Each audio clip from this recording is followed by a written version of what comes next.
아침에 눈을 뜨면 몸이 예전 같지 않다는 느낌이 먼저 옵니다. 물을 마시는데도 입이 자주 마르고 밤에 화장실을 한두 번 더 가게 됩니다. 건강검진 결과지를 보면 신장 수치 정상이라는 말에 잠시 안심하지만 마음 한쪽에서는 이런 질문이 떠오르죠. 그런데 왜 이렇게 피곤할까? 부종은 왜 쉽게 안 빠질까? 이대로 괜찮은 걸까? 실제로 65세 이상 성인 3명 중 1명은 신장 기능이 이미 서서히 떨어지고 있지만 본인은 전혀 모른 채 지내고 있습니다. 왜냐하면 신장은 아플 때 소리를 내지 않는 장기이기 때문입니다. 간처럼 아프지도 않고 심장처럼 두근거리지도 않습니다. 그저 조용히 아주 느리게 기능을 줄여갑니다. 하지만 오늘 저는 한 가지 분명한 희망을 먼저 말씀드리고 싶습니다. 신장은 망가지기만 하는 장기가 아닙니다. 조건만 맞으면 나이가 있어도 회복 신호를 다시 보낼 수 있는 장기입니다. 그리고 그 변화는 생각보다 빠를 수 있습니다. 일주일, 딱 7일입니다. 며칠 전 진료실에 70대 초반의 남성 환자분이 오셨습니다.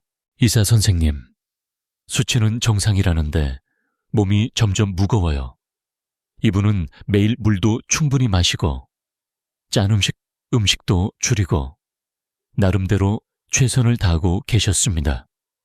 하지만 얼굴에는 늘 피곤이 묻어 있었고 발목에는 오후만 되면 부종이 생겼습니다.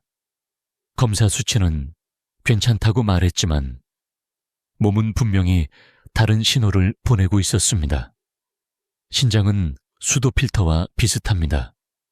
새 필터는 물이 술술 잘 빠지지만 오래 쓰면 막히기 전까지는 겉으로 큰 문제 없어 보입니다. 하지만 안쪽에서는 이미 압력이 걸리고 작은 구멍들이 하나씩 제 역할을 못하게 됩니다. 혈액검사는 이 필터가 완전히 막혀갈 때쯤에야 숫자로 반응합니다. 그래서 수치는 늘 몸보다 늦습니다. 여기서 많은 분들이 예상하지 못한 사실 하나가 있습니다. 신장 수치를 빨리 바꾸는 것은 무엇을 더 하느냐가 아니라 무엇을 잠시 멈추느냐에 더 가깝다는 점입니다. 더 좋은 음식을 찾고 더 많은 보조제를 먹는 동안 신장은 쉬지 못하고 계속 일을 강요받고 있을 수 있습니다. 의사들 사이에서도 의견이 갈립니다. 어떤 전문가는 수치가 떨어질 때까지 기다리자고 말하고 다른 전문가는 지금이 마지막 기회라고 말합니다. 저는 후제 조금 더 마음이 갑니다. 왜냐하면 신장은 한번 완전히 손상되면 회복의 속도가 급격히 느려지기 때문입니다. 이쯤에서 스스로에게 한번 물어보세요. 최근 일주일, 신장이 정말 쉴 수 있는 날이 있었나요? 약, 음식, 음료, 활동까지 모두 포함해서 말입니다. 이 질문에 선뜻 그렇다고 답하기 어렵다면 이미 신장은 도움을 기다리고 있을 가능성이 큽니다. 끝까지 함께 하시면 왜 일주일이 신장 회복의 기준이 되는지, 어떤 행동이 수치를 움직이는지, 그리고 많은 분들이 꼭 한 번씩 저지르는 치명적인 실수까지 차근차근 알려드리겠습니다. 이제 다음 이야기에서는 왜 신장 수치는 늘 늦게 변하는지, 그리고 우리가 숫자에 속기 쉬운 이유를 함께 살펴보겠습니다. 몸이 먼저 보내는 신호를 읽는 법, 그 이야기로 이어가 보겠습니다. 신장 수치가 정상이라는 말을 들으면 마음이 먼저 놓입니다. 크레아티닌, 사구체여과열, 이름도 어려운 숫자들이 기준선 안에 들어있으면 아직 괜찮다는 생각이 들죠. 하지만 여기에는 많은 분들이 모르는 중요한 시간차가 숨어 있습니다. 신장은 몸에서 가장 참을성이 강한 장기 중 하나입니다. 기능의 절반 이상이 떨어져도 남아있는 세포들이 서로를 도우며 일을 대신합니다. 마치 직원이 절반으로 줄었는데도 남은 사람들이 야근을 하며 회사를 굴리는 것과 비슷합니다. 겉으로는 돌아가는 것처럼 보이지만 안에서는 이미 무리가 쌓이고 있습니다. 그래서 신장 수치는 늘 마지막에 변합니다. 몸이 보내는 초기 신호는 숫자가 아니라 감각입니다. 아침에 일어나도 개운하지 않은 느낌, 소변색이 옅어졌다가 진해지는 반복, 저녁이 되면 유난히 무거워지는 다리. 이런 변화는 검사표 어디에도 적히지 않지만 신장은 분명히 메시지를 보내고 있습니다. 여기서 의외의 사실 하나를 말씀드릴게요.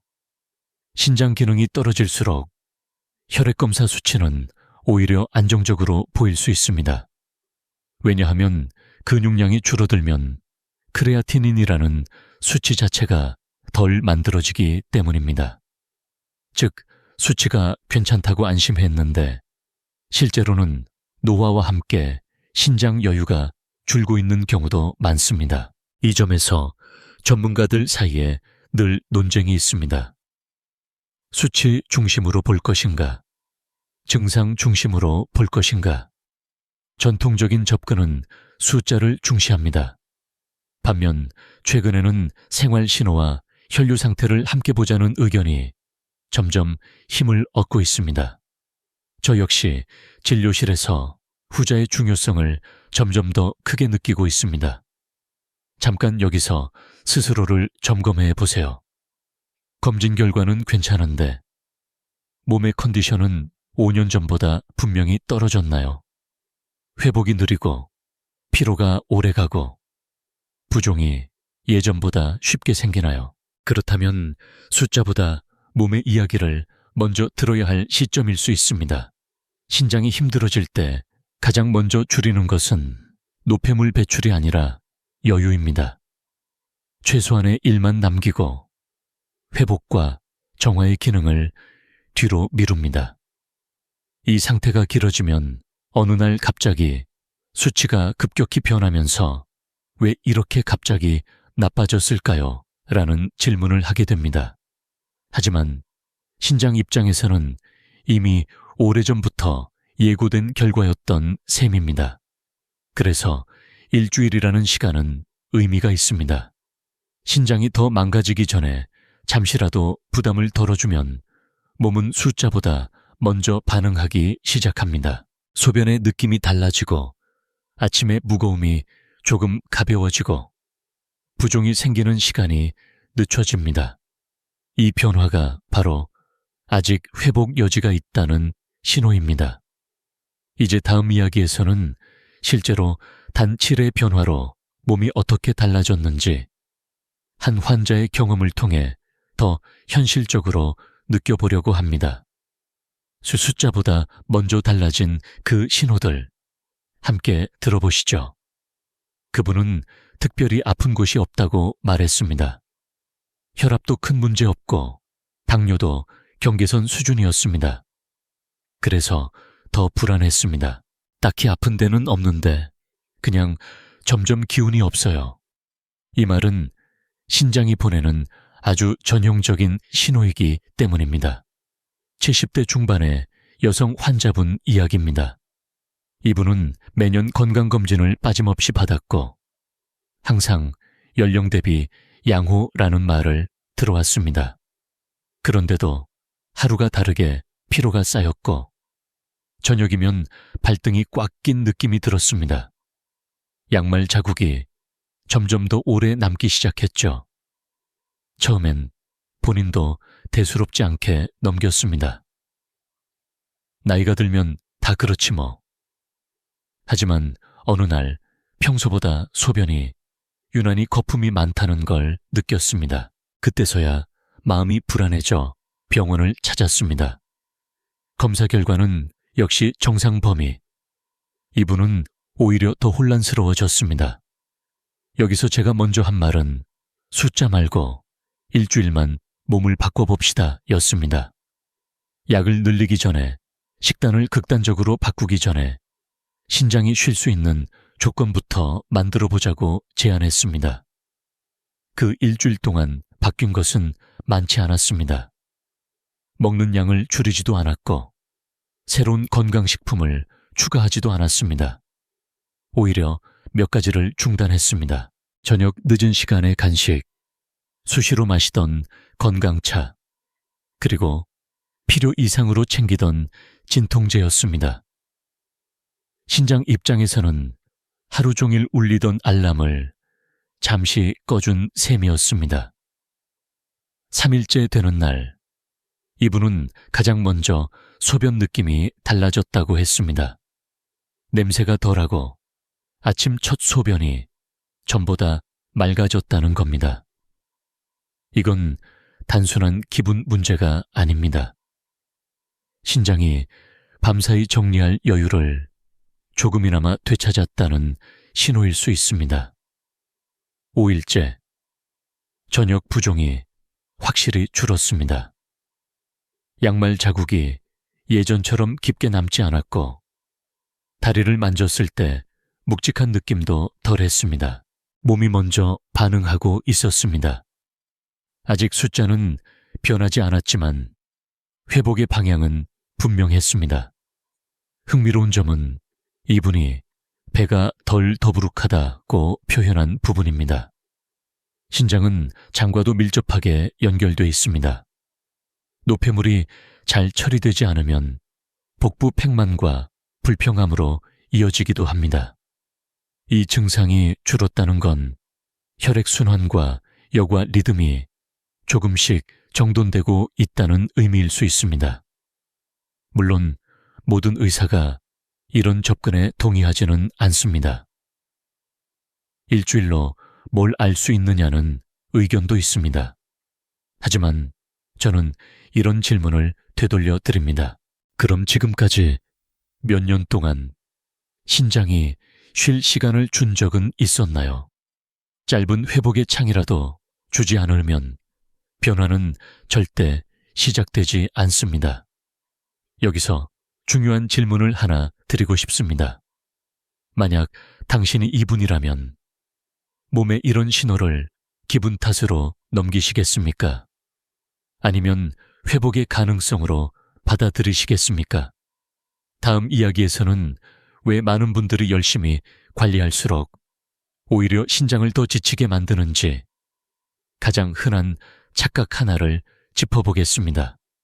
바로 그 지점에서 회복이 막히는 경우가 많기 때문입니다. 신장을 위해 뭔가를 더 해야 한다고 느낄 때 사람들은 보통 추가부터 생각합니다. 더 좋은 음식, 더 비싼 보조제, 더 많은 물, 더 철저한 관리. 하지만 신장 회복을 막는 가장 흔한 착각은 바로 이 더하기에 있습니다. 많은 분들이 이렇게 말합니다. 선생님, 저는 하루에 물도 2리터 넘게 마셔요. 짜게 먹지도 않아요. 몸에 좋다는 건 거의 다 하고 있어요. 그런데도 수치는 그대로거나 몸은 오히려 더 무거워집니다. 이유는 간단합니다. 신장은 회복보다 일을 더 많이 떠맡고 있기 때문입니다. 여기서 하나 짚고 넘어가야 할 사실이 있습니다. 신장은 깨끗한 혈액을 거르는 장기이지 무엇이든 받아서 처리하는 쓰레기장이 아닙니다. 건강을 위해 먹는 차, 즉 분말, 알약도 신장에게는 전부 처리해야 할 물질입니다. 특히 성분이 복잡할수록 여과 과정은 더 많은 에너지를 요구합니다. 의외로 많은 전문가들이 이 부분에서 의견이 나뉩니다. 어떤 쪽은 항산화 성분이 신장을 보호한다고 말하고 다른 쪽은 과도한 보조제는 독이 된다고 경고합니다. 진실은 중간에 있습니다. 신장이 여유가 있을 때는 도움이 될 수 있지만 이미 지친 상태라면 아무리 좋은 성분도 부담이 됩니다. 제가 진료실에서 자주 보는 장면이 있습니다. 약봉투는 점점 늘어나고 차 종류도 서너 가지가 동시에 책상에 놓여 있습니다. 그 사이에서 신장은 쉬지 못합니다. 마치 밤낮 없이 호출되는 경비원처럼 말이죠. 겉으로는 멀쩡해 보여도 피로는 서서히 누적됩니다. 여기서 한번 스스로에게 물어보세요. 정말 필요한 것과 습관처럼 계속하고 있는 것을 구분하고 계신가요? 끊기 무서워서, 안 하면 불안해서 계속 유지하는 것들은 없나요? 신장이 회복되기 시작하려면 가장 먼저 필요한 건 정리입니다. 일을 줄여주고 쉴 틈을 만들어주는 것. 그래서 일주일은 의미 있는 시간입니다. 완전히 새로운 걸 시작하기보다 잠시 멈추기에 충분한 기간이기 때문입니다. 실제로 앞서 말씀드린 환자분도 새로운 걸 더하지 않았습니다. 오히려 몇 가지를 내려놓았을 뿐인데 몸은 먼저 반응해야 했습니다. 이건 기적이 아니라 생리적인 반응입니다. 신장은 여유를 주면 가장 먼저 회복 신호를 보내는 장기 중 하나입니다. 하지만 여기서 또 하나의 함정이 있습니다. 그럼 아무것도 안 하면 되나요? 그건 아닙니다. 멈춤과 함께 반드시 맞춰야 할 조건이 있습니다. 그 조건을 놓치면 아무리 쉬게 해도 회복은 더디게 옵니다. 이제 다음 이야기에서는 신장이 회복되기 위해 반드시 갖춰야 할 조건, 그 핵심을 차분히 짚어보겠습니다. 바로 그 조건이 수치를 움직이기 시작하는 출발점입니다. 신장이 다시 일을 잘하려면 무조건 쉬게만 해서는 부족합니다. 쉬는 방향이 맞아야 하고 회복이 가능한 환경이 함께 만들어져야 합니다. 그 핵심 조건은 의외로 단순합니다. 신장으로 들어가는 혈류입니다. 신장은 온몸 혈액의 약 20%를 받아 처리합니다. 작은 장기지만 심장 다음으로 많은 혈액이 지나가는 곳입니다. 그래서 혈류가 조금만 줄어도 신장은 바로 영향을 받습니다. 반대로 말하면 혈류가 회복되면 신장은 생각보다 빠르게 반응합니다. 여기서 많은 분들이 놀라는 사실 하나가 있습니다. 신장 문제의 시작이 항상 신장 자체에 있지는 않다는 점입니다. 혈관이 딱딱해지고 미세 순환이 느려지면 신장은 재료를 제대로 받지 못합니다. 좋은 필터라도 물이 제대로 들어오지 않으면 제 기능을 할 수 없는 것과 같습니다. 전문가들 사이에서는 신장은 혈관의 거울이라는 말이 있습니다. 혈관 상태가 나빠지면 신장은 가장 먼저 타격을 받습니다. 그래서 신장 수치를 이야기할 때 혈압, 혈당, 말초 순환을 함께 보자는 의견이 점점 많아지고 있습니다. 신장만 따로 떼어 관리하는 시대는 지나가고 있는 셈입니다. 그렇다면 혈류를 막는 가장 흔한 원인은 무엇일까요? 많은 분들이 소금만 떠올리지만 의외로 더 큰 문제는 지속적인 혈관 수축입니다. 스트레스, 수면 부족, 늦은 저녁 활동, 카페인 과다 섭취, 이 모든 것이 혈관을 긴장 상태로 만들고 신장으로 가는 흐름을 줄입니다. 여기서 잠깐 스스로에게 질문해 보세요. 최근 일주일 동안 편안하게 깊이 잠든 날이 며칠이나 있었나요? 밤에도 몸이 긴장된 채로 자주 깨지는 않았나요? 신장은 밤에 회복합니다. 하지만 혈관이 계속 수축돼 있으면 회복의 시간은 짧아집니다. 앞서 말씀드린 환자분의 경우도 마찬가지였습니다. 저녁 이후에 자극을 줄이자 밤 소변 횟수가 먼저 줄었고 아침에 무거움이 완화됐습니다. 이건 약의 효과가 아니라 혈류 리듬이 되돌아오면서 신장이 쉴 틈을 얻은 결과입니다. 물론 여기에도 논쟁은 있습니다. 혈류를 강조하면 결국 운동 아니냐는 의견입니다. 맞는 말이지만 과도한 운동은 오히려 신장을 더 피로하게 만들 수 있습니다. 특히 회복이 필요한 시기에는 강도보다 리듬이 중요합니다. 부드럽고 지속적인 흐름. 그게 신장이 원하는 조건입니다. 이쯤에서 작은 힌트를 하나 드리겠습니다. 신장 회복이 시작될 때 많은 분들이 공통적으로 느끼는 변화가 있습니다. 소변량보다 먼저 손발의 차가움이 줄고 아침 천이 조금 더 안정됩니다. 혈류가 살아나고 있다는 신호입니다.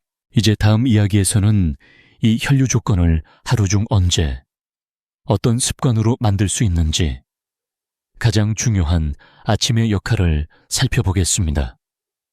작은 차이가 일주일의 결과를 바꿉니다. 신장이 회복을 시작하는 시간은 대부분 사람들이 생각하는 낮이 아닙니다. 바로 아침입니다. 눈을 뜬 직후 몸이 하루의 리듬을 정하는 그 순간이 신장에게는 매우 중요합니다. 아침에 첫 자극을 어떻게 주느냐에 따라 혈관은 열릴 수도 하루 종일 수축된 상태로 버틸 수도 있습니다. 많은 분들이 눈을 뜨자마자 급하게 움직이고 커피부터 찾고 전날의 피로를 그대로 끌고 하루를 시작합니다. 이때 신장은 아직 잠에서 덜 깬 상태입니다. 여기서 하나 의외의 사실을 말씀드리겠습니다. 아침 공복에 마시는 진한 커피나 차가운 음료는 신장을 깨우는 게 아니라 혈관을 먼저 수축시킬 수 있습니다. 특히 노년기에는 이 반응이 더 뚜렷합니다. 신장은 일할 준비가 안 됐는데 혈관만 긴장해 버리는 겁니다. 의사들 사이에서도 아침 습관에 대한 의견은 나뉩니다. 어떤 전문가는 공복 자극은 대사를 깨운다고 말하고 다른 전문가는 회복 중인 장기에는 독이 된다고 봅니다. 신장 회복 단계에서는 후자의 시선이 더 안전합니다. 신장이 좋아하는 아침은 빠르고 강한 자극이 아니라 천천히 흐름을 여는 방식입니다. 일어나서 바로 움직이기보다 잠시 앉아 호흡을 고르고 천을 조금 올려주는 것. 이 짧은 시간이 신장 혈류를 여는 스위치가 됩니다. 앞서 이야기한 환자분도 아침을 바꾸는 것부터 시작했습니다. 눈을 뜬 뒤 10분, 아무것도 하지 않고 몸이 깨어나는 시간을 줬습니다. 그리고 아주 미지근한 물을 소량만 마셨습니다. 많이 마신 게 아니라 타이밍을 맞춘 겁니다.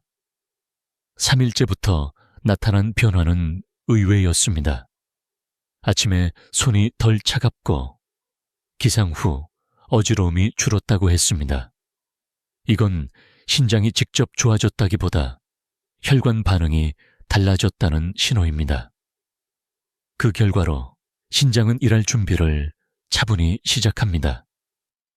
이쯤에서 한번 떠올려 보세요. 아침에 눈을 뜨면 몸이 갑자기 하루에 던져지는 느낌인가요? 아니면 서서히 깨어나는 느낌인가요? 전자라면 신장은 늘 준비 없이 호출되고 있을 가능성이 큽니다. 여기서 잠깐 이 영상이 도움이 되고 있다면 부모님이나 주변 분들과 조용히 한번 공유해 주세요. 신장 이야기는 아플 때보다 지금 들을 때 훨씬 중요합니다. 다음 이야기에서는 많은 분들이 가장 고민하는 주제, 바로 음식 이야기로 넘어가겠습니다. 특히 단백질을 줄여야 하는지 바꿔야 하는지에 대한 오해를 풀어보려고 합니다. 신장을 살리는 선택은 생각보다 다릅니다. 신장 이야기를 하면 가장 먼저 나오는 질문이 있습니다. 단백질은 줄여야 하지 않나요? 많은 분들이 신장을 생각해 고기부터 멀리합니다. 하지만 이 선택이 항상 옳은 건 아닙니다. 먼저 분명히 말씀드릴 사실이 있습니다. 단백질은 신장을 망치는 영양소가 아닙니다. 문제는 양과 상태입니다. 근육이 줄어드는 노년기에 무작정 단백질을 줄이면 오히려 신장 수치는 더 안정적으로 보일 수 있습니다. 하지만 실제 몸의 여유는 더 빠르게 줄어듭니다. 여기서 의외의 진실 하나가 있습니다. 근육이 줄면 노폐물도 덜 만들어지기 때문에 검사 수치는 좋아 보일 수 있습니다. 하지만 이건 회복이 아니라 기능 축소에 가깝습니다. 신장은 편해진 게 아니라 할 일이 줄어든 것뿐입니다. 전문가들 사이에서도 단백질 섭취에 대한 의견은 갈립니다. 어떤 쪽은 무조건 제한을 말하고 다른 쪽은 질을 바꾸자고 합니다. 최근에는 후자의 의견이 점점 힘을 얻고 있습니다. 특히 아직 투석 단계가 아니라면 완전 제한은 오히려 독이 될 수 있습니다. 신장이 회복을 시도하는 시기에는 부담 없는 단백질이 필요합니다. 양을 늘리라는 말이 아닙니다. 소화가 쉽고 흡수 과정이 짧은 형태로 신장의 일을 덜어주는 방향입니다. 그래야 혈류와 함께 회복 신호가 이어집니다. 앞서 이야기한 환자분도 단백질을 끊지 않았습니다.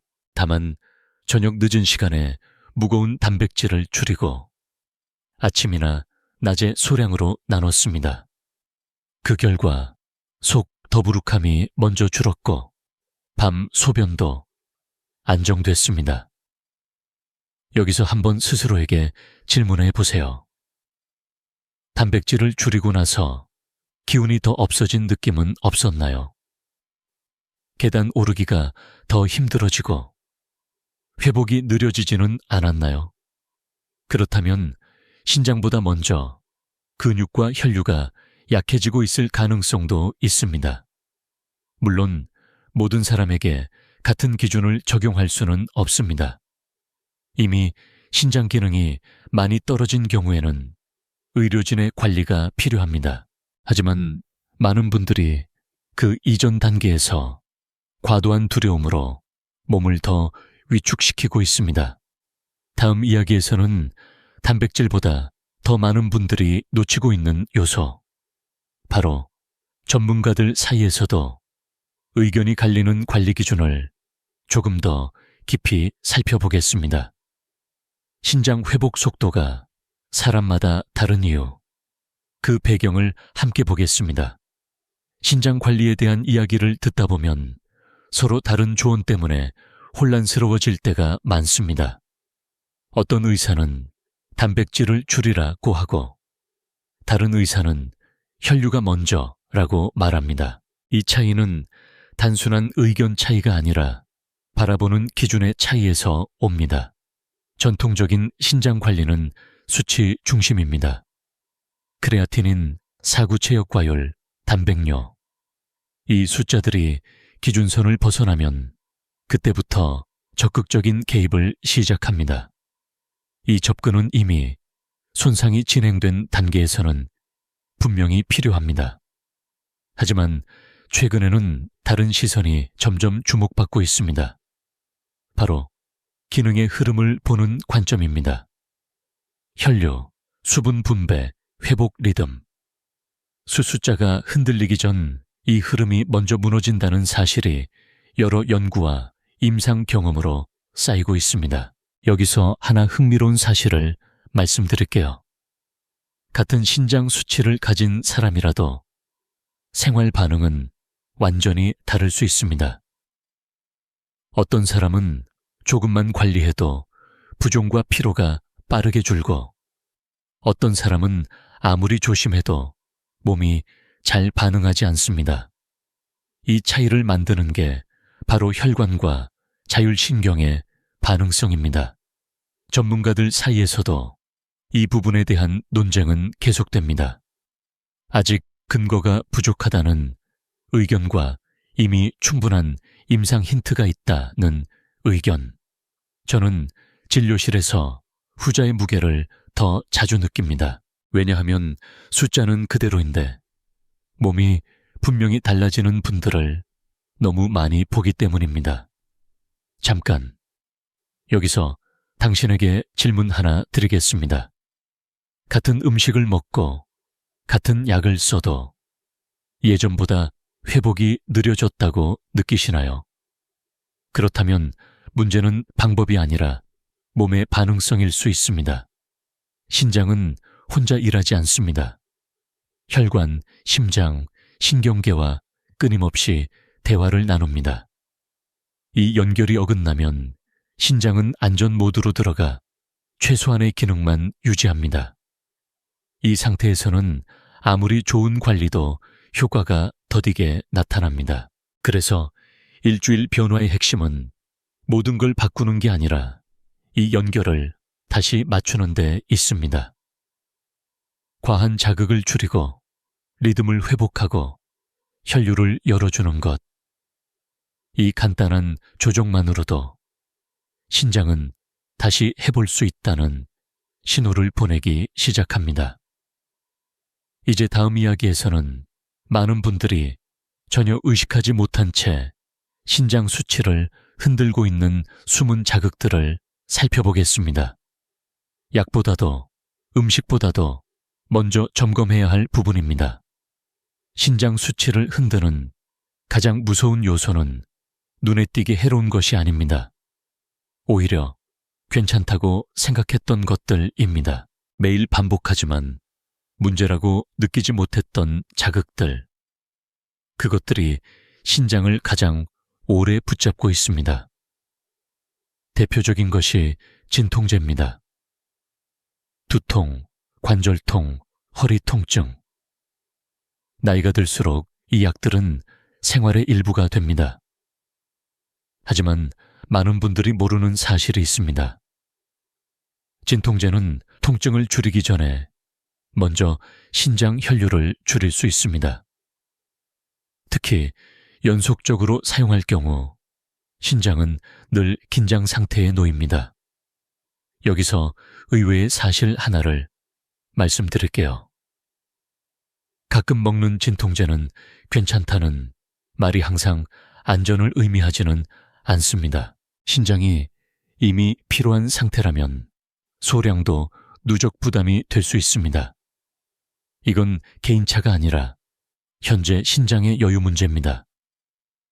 전문가들 사이에서도 이 부분은 조심스러운 논쟁 주제입니다. 통증을 참게 할 수는 없다는 의견과 대체 방법을 먼저 써야 한다는 의견. 그래서 중요한 건 무조건 끊는 것이 아니라 의식적으로 사용하는 것입니다. 필요 없는 반복을 줄이는 것. 그게 신장을 보호하는 첫 단계입니다. 또 하나 놓치기 쉬운 자극은 건강차와 농축 음료입니다. 보리차, 옥수수차처럼 부담 없는 것도 있지만 성분이 진한 차나 장시간 우린 약재차는 신장에 이를 더 줄 수 있습니다. 자연이라서 괜찮다는 믿음이 항상 맞지는 않습니다. 여기서 스스로에게 질문해 보세요. 하루를 돌아봤을 때 신장이 처리해야 하는 음료가 물 말고 몇 가지나 되나요? 그중 정말 필요한 건 얼마나 될까요? 이 질문만으로도 정리가 시작됩니다. 앞서 이야기한 환자분도 차 종류를 줄이자 밤 소변이 먼저 안정됐습니다. 이건 우연이 아닙니다. 신장이 밤에 쉬어야 할 시간에 계속 일을 하지 않게 됐기 때문입니다. 또 하나 중요한 요소는 보조제의 겹침입니다. 각각은 소량이지만 여러 가지가 동시에 들어오면 신장은 하나하나 분해해야 합니다. 이 과정은 생각보다 에너지를 많이 씁니다. 그래서 일주일 리셋 기간에는 정말 꼭 필요한 것만 남기는 용기가 필요합니다. 이쯤에서 이 영상이 도움이 되고 있다면 좋아요나 공유로 조용히 표시해 주세요. 당신의 작은 행동이 누군가의 신장을 지킬 수도 있습니다. 다음 이야기에서는 이런 변화가 모두에게 같은 속도로 적용되지 않는 이유, 그리고 반드시 속도를 조절해야 하는 사람들에 대해 이야기하겠습니다. 안전은 회복의 일부이기 때문입니다. 지금까지의 이야기를 들으면 그럼 나도 바로 일주일 리셋을 하면 되겠구나, 이렇게 생각하실 수 있습니다. 하지만 여기서 꼭 짚고 넘어가야 할 부분이 있습니다. 모든 변화가 모든 사람에게 같은 속도로 안전한 것은 아닙니다. 신장은 회복력이 있는 장기이지만 동시에 매우 예민한 장기이기도 합니다. 특히 이미 기능이 많이 떨어진 경우에는 작은 변화도 몸에 큰 반응을 일으킬 수 있습니다. 그래서 어떤 분들은 속도를 반드시 늦춰야 합니다. 가장 먼저 해당되는 분들은 최근 6개월 이내에 신장 수치가 급격히 변한 경험이 있는 경우입니다. 크레아티닌이 갑자기 올랐거나 사구체어 과율이 빠르게 떨어졌다면 몸은 아직 불안정한 상태일 수 있습니다. 이때 무리한 리셋은 회복이 아니라 변동성을 키울 수 있습니다. 또 하나 중요한 경우는 심부전이나 심한 부종을 동반하고 있는 분들입니다. 이 경우 신장과 심장은 서로에게 큰 영향을 주고받습니다. 혈류를 갑자기 바꾸거나 수분 조절을 급격히 하면 호흡이 답답해지거나 부종이 오히려 심해질 수 있습니다. 이분들은 반드시 의료진과의 조율이 필요합니다. 의외로 많은 분들이 이 사실을 놓칩니다. 나는 물을 줄이지도 않았고 약을 늘린 것도 아닌데 왜 몸이 불편해졌지?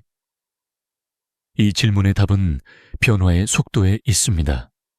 신장은 방향도 중요하지만 속도에 더 민감한 장기입니다. 전문가들 사이에서도 이 부분은 늘 강조됩니다. 회복은 경쟁이 아니다. 누군가는 3일 만에 반응하고 누군가는 3주가 걸립니다. 늦다고 실패가 아닙니다. 오히려 천천히 가는 쪽이 안전한 경우가 많습니다. 여기서 스스로에게 한 가지 질문을 던져보세요. 변화를 시작할 때 조급함이 앞서고 있지는 않나요? 빨리 좋아지고 싶다는 마음이 신장을 또다시 재촉하고 있지는 않은지 말입니다. 앞서 이야기한 환자분의 경우도 처음에는 더 빨리 바꾸고 싶어 했습니다. 하지만 속도를 조절하자 몸은 더 안정적으로 반응했습니다. 부종이 줄고 밤 소변이 안정되는 과정이 오히려 더 오래 유지됐습니다. 이제 다음 이야기에서는 이 모든 내용을 바탕으로 오늘 당장 시작할 수 있는 현실적인 치료 계획을 차분히 정리해 보겠습니다. 무리하지 않으면서도 신장이 반응할 수 있는 가장 단순한 시작점입니다. 이제 복잡한 설명은 잠시 내려놓고 현실적인 이야기로 돌아가 보겠습니다. 그래서 오늘부터 뭘 하면 되나요? 이 질문에 답하기 위해 7일 계획을 정리해 많이 바꾸지 않아도 됩니다. 지속할 수 있는 정도면 충분합니다. 첫째 날부터 셋째 날까지의 목표는 정리입니다. 무엇을 더하지 말고 신장이 쉴 수 있는 공간을 만드는 시간입니다. 저녁 늦은 간식, 습관적인 차, 불필요한 보조제는 잠시 멈춥니다. 완전히 끊기 어렵다면 절반만 줄여도 됩니다. 중요한 건 방향입니다. 이 기간에 많은 분들이 가장 먼저 느끼는 변화는 밤 소변입니다. 횟수가 줄거나 잠에서 깨는 시간이 늦춰집니다. 이건 신장이 회복 모드로 들어가기 시작했다는 아주 좋은 신호입니다. 넷째 날부터 다섯째 날은 리듬을 맞추는 단계입니다. 아침에 눈을 뜨면 바로 움직이기보다 잠시 호흡을 고르고 천을 서서히 올립니다. 아침에 첫물은 많지 않게 미지근하게 신장과 혈관을 같이 깨우는 방식입니다. 이 시기에 손발의 차가움이 줄거나 아침 어지러움이 완화되면 혈류 반응이 좋아지고 있다는 뜻입니다. 수치는 아직 그대로일 수 있지만 몸은 이미 방향을 바꾸고 있습니다. 여섯째 날부터 일곱째 날은 확인의 시간입니다. 몸의 변화를 억지로 찾지 말고 느껴지는 것만 기록해 보세요. 아침 컨디션, 부종 정도, 소변의 느낌. 숫자가 아니라 감각을 보는 연습입니다. 여기서 중요한 점 하나를 말씀드리겠습니다. 이 7은 치료가 아닙니다. 신장에게 아직 회복해도 괜찮다는 신호를 보내는 시간입니다. 이 신호가 쌓여야 수치도 움직일 준비를 합니다. 전문가들 사이에서도 이런 접근은 회복 가능성 평가로 불립니다. 몸이 반응하면 다음 단계를 논의할 수 있고 반응이 없다면 더 세심한 관리가 필요합니다. 어느 쪽이든 이 7일은 헛되지 않습니다. 이쯤에서 스스로에게 작은 약속을 해보세요. 완벽하지 않아도 오늘 하나만 지켜보겠다고 말입니다. 신장은 작은 일관성에 가장 잘 반응합니다. 이제 마지막 이야기에서는 숫자보다 더 중요한 것, 그리고 왜 지금 시작하는 게 가장 빠른 선택인지 조용히 마무리해 보겠습니다.